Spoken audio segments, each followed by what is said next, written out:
Como é que se formam as correntes oceânicas? É verdade que o mar tem correntes? É verdade. O mar tem correntes oceânicas e elas até influenciam o clima nas diferentes zonas do nosso planeta. Como é que se formam essas correntes? É graças ao movimento e rotação do planeta Terra que se geram correntes oceânicas. Sério? Mas eu pensava que era por causa dos ventos. Mas mesmo sério, o vento não é um fator importante para formar as correntes. Além do movimento de rotação do nosso planeta, há dois fatores que influenciam as correntes: a salinidade e a temperatura. Vamos realizar duas experiências para perceberem como é a verdade. Vamos explicar como a salinidade funciona. Precisamos de água doce e água salgada.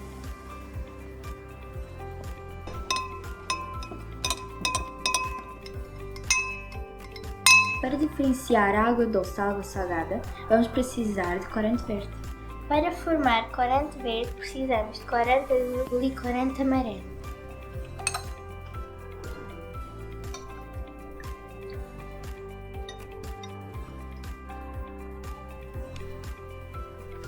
Agora vamos colocar água doce dentro do pote e depois água salgada. Vamos começar com a água doce.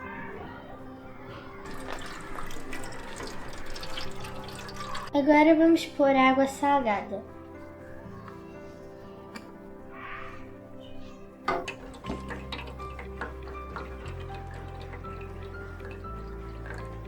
A água doce ficou por cima E a água salgada ficou por baixo. Tal como quando os rios chegam ao mar.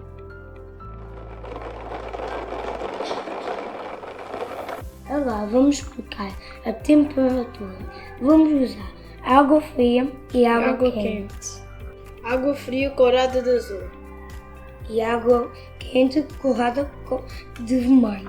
Agora nós vamos coar um pouco.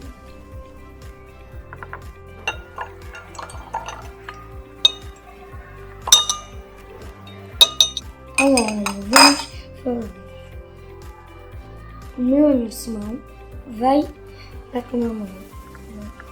Isso. E vai derramar com uma colher.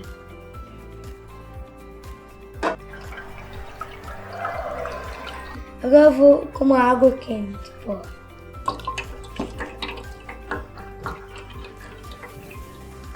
Agora podem ver que a água vermelha ficou em cima e a água azul ficou em baixo. Quer dizer, a água fria fica em baixo e a água quente fica em cima. na salinidade, a água doce ela sobe. E a água salgada desce. Na temperatura, a água fria desce E a água quente sobe.